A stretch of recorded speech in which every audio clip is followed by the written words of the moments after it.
Hi, this is Mark Soden, Fog Machine. I'm here for Santa Ana Noise Fest 15, and I'm here with. Hey, my name is Jack Herskowitz. I'm currently based in North Hollywood.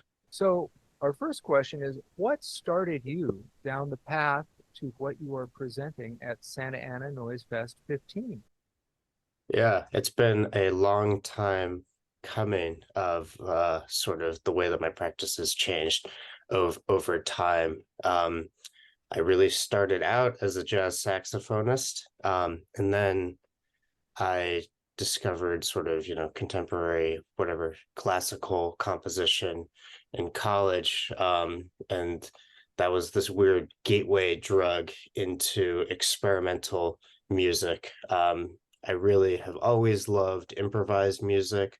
I've always loved noisier things. My intro to noise music, I think was John Coltrane. Actually, that's how I see it.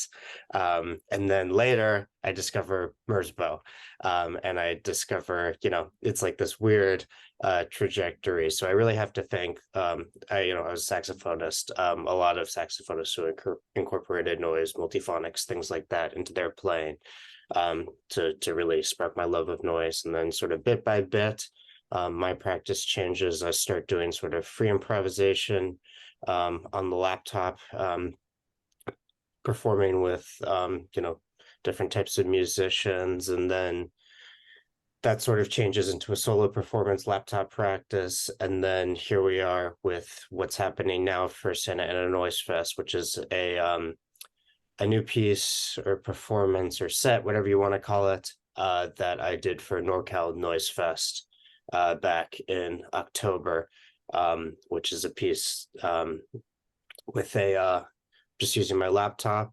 I like to keep my setups very, very small.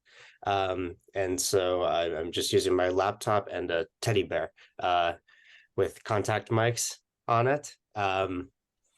And there's this max patch, basically a ramping up distortion. Yeah, I consider this piece kind of like an encounter with death, a teddy bear, which is kind of being laid to rest, and being hugged in this very, very, to me, and I'm working on this loving way.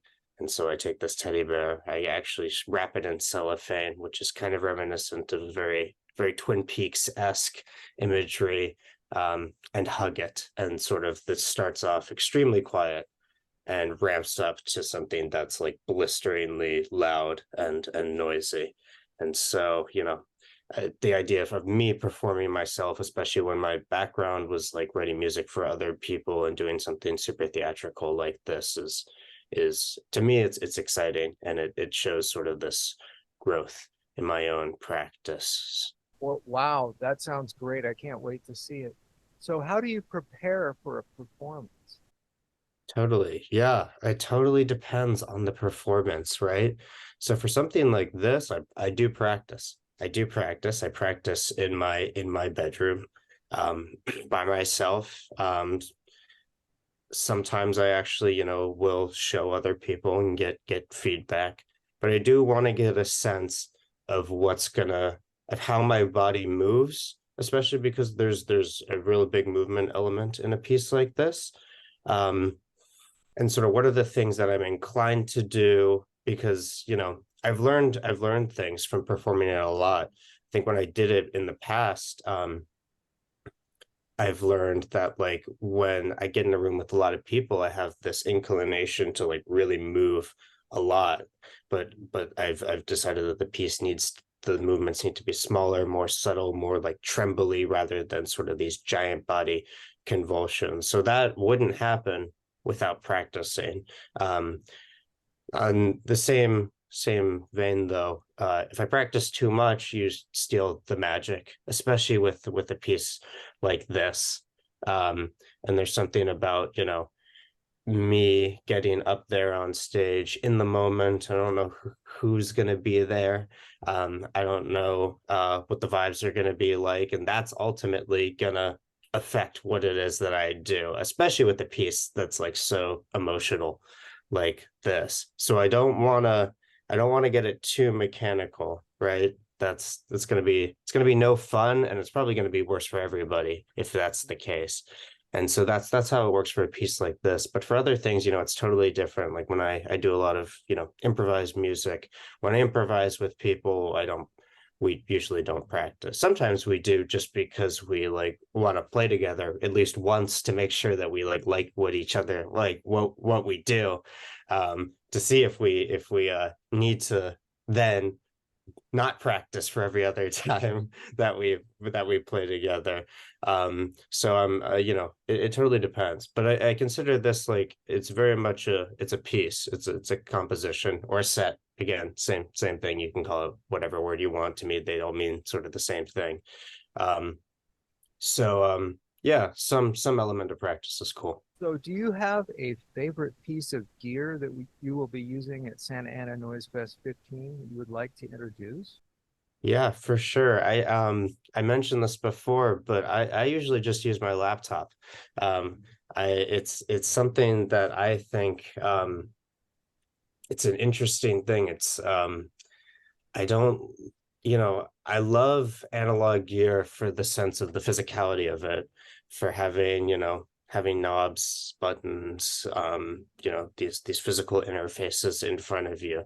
That's awesome. And at some point in my life, I'm probably gonna get into more analog gear, also because it sounds better in a lot of cases. But right now, I tend to be like pretty practical with what I'm doing. I already have like a laptop that I use for other things. So I kind of want to figure out like how much can I do with like the thing that I already have. I also don't like traveling with a lot of things. It stresses me out. I don't like setting up a ton before, my set. Um, so, I like working within the tools that I have. So right now I'm actually doing a lot of things digitally. Um, and it's there's a pragmatic element of it. And then there's also kind of like, I guess I want to say like a bit of like an anti-consumerist thing. Not to say that like a laptop is anti-consumerist, because it's totally not. MacBooks have total issues when it comes to consumption. But it's something that, I already had. So I want to kind of push all the options with it, before I start diving into other things. So usually you'll just catch me, at least for these days, performing with my pink laptop. I got a nice sticker on the back that's pretty iconic that says noise music with a picture of a folding table. So that's my I guess my trademark, or I wouldn't call it trademark. You'll recognize me with that. So, do you have any events on the horizon other than Santa Ana Noise Fest 15? Yes, I'm performing at this small DIY space in Tijuana called NetNet space on the 13th of January. If anyone is involved with that, or happens to be down there. And then February 1st, playing a coaxial show, with in LA with a bunch of other improvisers. And those are the two things that sort of are closest to the work that I'm showing at Santa Ana Noise Fest right now. The two things most closest on the horizon. I might have some other things coming up around that time and later, but I'm pretty excited about both of those. It's cool spaces and cool people and cool music. Thank you so much. Anything else you'd like to end the interview with? I think that's it. I just wanted to thank you, Mark, for one, conducting all these interviews, and two, for helping organize the whole festival. I'm super stoked to be able to do this performance in SoCal for the first time. I've done it twice in NorCal, once in Sacramento for NorCal Noise Fest, and once for a show in Berkeley. So I'm excited to do it down home. Thank you again. And this is Mark Soden for Santa Ana Noise Fest 15, signing off.